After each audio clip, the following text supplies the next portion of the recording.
家岩50號啊，咁亦都係叫周公館啦，即係周恩來嘅府邸啦。咁當時咧，周總理接見外賓嘅地方，喺呢度打個卡留個念先，入內參觀。咁呢度咧簡陋嘅廚房，曾經周恩來咧就喺度煮過個獅子頭宴客嘅噃。咁有啲房間好簡陋啦，咁我知道佢嘅簡樸啦。咁我哋入呢個防空洞度睇下先，哇，好窄，不過好堅固啊！啲花崗岩建成嘅洞穴啊，咁咧當時阻擋嗰啲炸彈啊，咁喺呢度咧秘道就可以出翻去一個路口啦。出到嚟呢個平台咧，好開揚廣闊啊！成個重慶市都可以望到啊！咁由呢度通返過去呢，就係有一個現代化啲嘅廣場嘅地方啦。而呢一個廣場呢，亦都有啲展示圖片呢，介紹下周總理嘅一啲生活寫照啦。咁亦都可以繼續遊覽參觀嘅，喺呢一度，就喺呢個入口入去啦。落到嚟咧，一樣有啲展覽啦，同埋而家咧係一個現代化嘅廣場，亦都係通往呢個地鐵嘅出口，順便可以去一個洗手間添。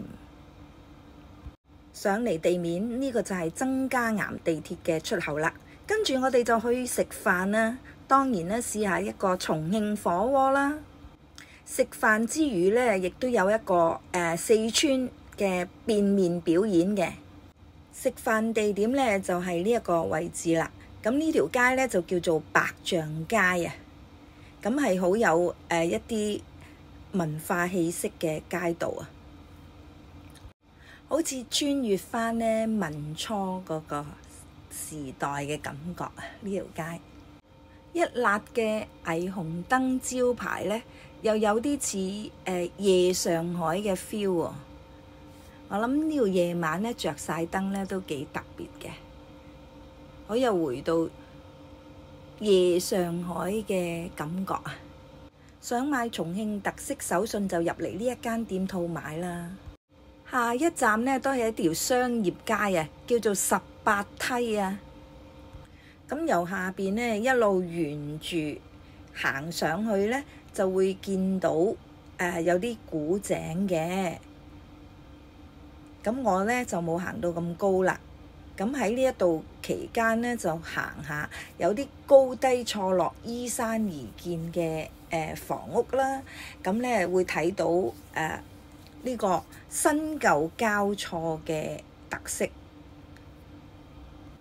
街道兩旁咧都係一啲特色小店嚟嘅，咁可以慢慢行下買嘢，都係一個幾悠閒嘅地方。仲有一啲茶社添，咁你可以坐低飲杯茶，欣賞下呢個山城嘅風景啊。遊覽時間係1個鐘，咁都係有啲趕急嘅。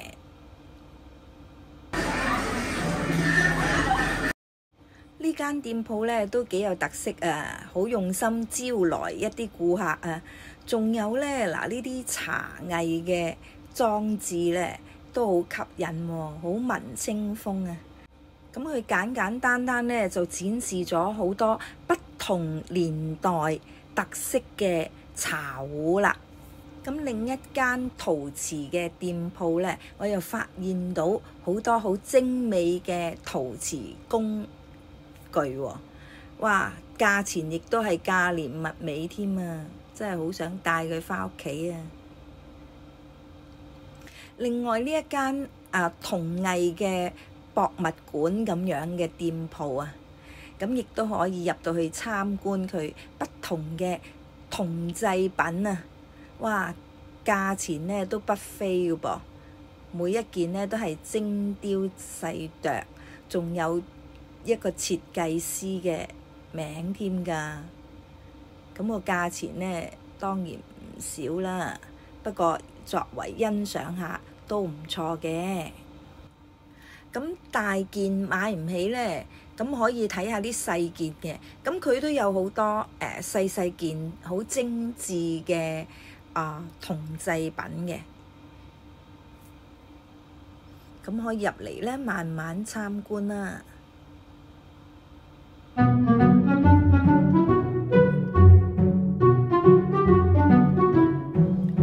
行到嚟呢個上較為高啲嘅地方呢，就會見到呢一啲啦，比較特色嘅建築啊，依山而建，新舊交錯。咁最後呢，就喺呢個集合點嗰度去下一個點啦，就係呢個人民廣場啦。人民廣場呢，就似北京嘅紫禁城咁樣啊。下一站呢，就去網紅嘅打卡熱點啊，李子壩嘅車站，即係話呢個火車呢，成條火車捐過嗰個大廈，咁佢下層呢，就係商場，上邊呢，就係民居，咁嗰個火車站呢，就喺6樓，咁當日去到呢，的確係人山人海啊！揾翻個有利位置，打個卡先。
李子壩6樓啊，上6樓呢就有個2號線嘅車，咁我哋搭一站，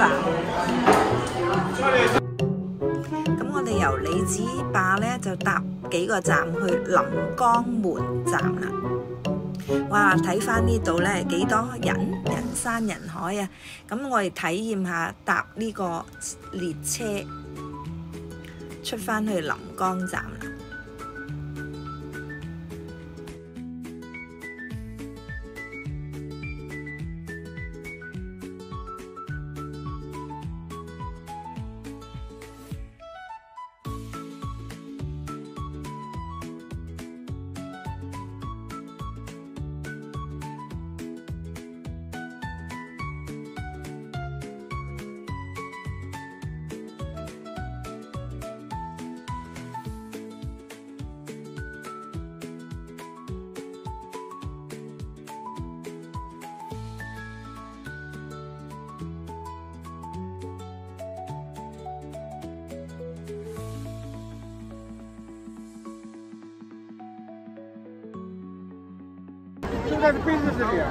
行街地方，哇！呢度呢好似中環咁熱鬧啊！呢個叫人民解放碑啊，廣場啊，而家好犀利啊！好似中環咁啊，成個位置有嗰啲名牌店啊 ，Gucci 啊嗰啲。逗留時間都唔夠1小時。食個 KFC 就夠時間啦，跟住晚飯時間到東家，咁都係體驗下重慶嘅美食啊！行出去呢，就見到呢間藝術館啊，又叫做筷子塔啊，咁似唔似一支支筷子凍晒喺度呢？咁再到呢個洪崖洞啊！紅崖洞咧就係一個商業嘅夜市街嚟嘅，係非常之熱鬧嘅，人山人海啊！咁嚟到呢度睇咩呢？原來咧有好多女士咧都中意着呢啲華服咧，扮靚靚就出去影相嘅。咁價錢咧就係399啊，包影同埋一個化妝。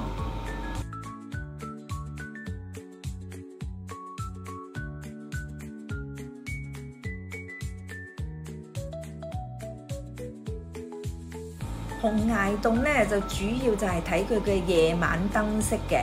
咁而家咧未着燈之前，咁我哋影一影俾大家睇下先。咁佢係晚上8點鐘就會亮燈㗎啦。咁我哋有啲時間帶大家行下呢個紅崖洞啦。咁佢咧着晒燈之後咧，就似呢個日本嗰套《千與千尋》一啲好魔幻嘅大廈吊腳樓啊！紅崖洞係依山而建嘅，有11層咁高。咁一路行落嚟咧，都有啲不同嘅商店。華燈初現呢，遊覽嘅方式亦都可以搭呢啲遊輪，咁係觀賞夜景嘅。嗱，睇下呢度兩岸夾住幾多人潮，連呢條橋上面咧都係企滿咗準備睇燈飾嘅人潮啊！好，還是都係要喺度等8點鐘開燈儀式，不如過對面睇下有咩特色嘅店鋪。嗱，呢個係牛肉餅嚟喎，牛肉餅。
終於等到亮燈嘅一刻啦！哇，係咪好夢幻呢？唔怪得咧咁多網紅咧都嚟打卡啦，成為呢個重慶熱點啊！的確係好靚啊，亮燈嘅一刻，加上呢度呢個橋景啦，洪崖洞咧有魔幻之城嘅稱譽。真係好似千與千尋一個場景咁，幾多美女喺度打卡留念，重溫多一次啦！我哋。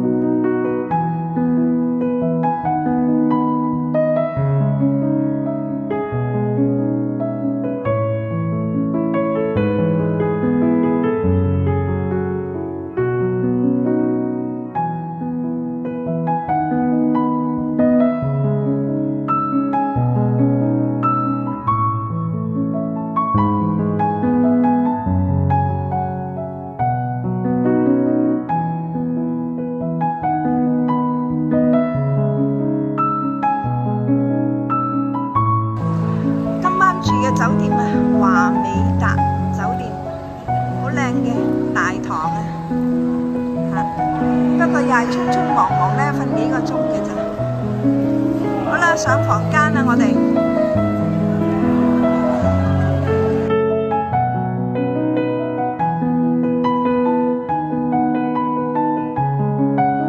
今晚入住嘅房間好好喎，有浴缸嘅設備啊，亦都有泳池。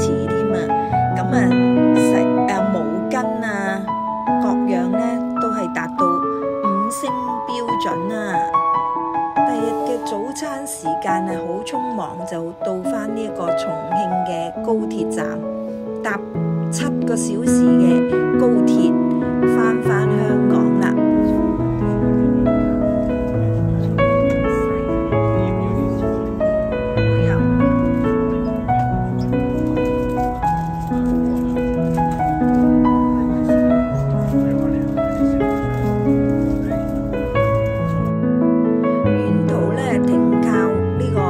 貴陽同埋呢個貴州嗰邊呢，都幾靚嘅沿途風景，所以搭呢個高鐵呢都唔會覺得太悶㗎。好睇佢好似好慢咁喎，佢最高時速呢開到340公里1小時㗎。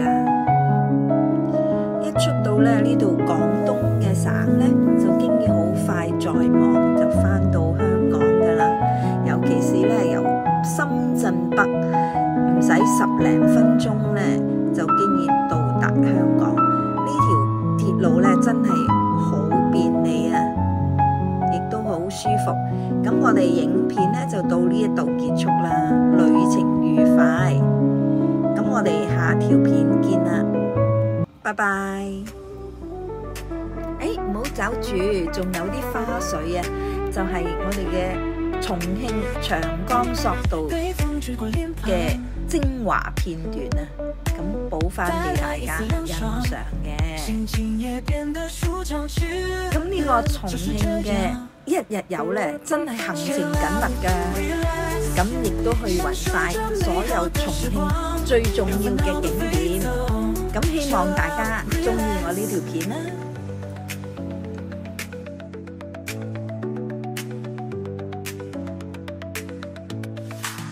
陽光灑在身上，溫暖又明亮，感覺自己像在飛翔。就就是這樣，就是這樣。Chill out, relax，享受着美好的時光，讓煩惱都飛走。Chill out, relax。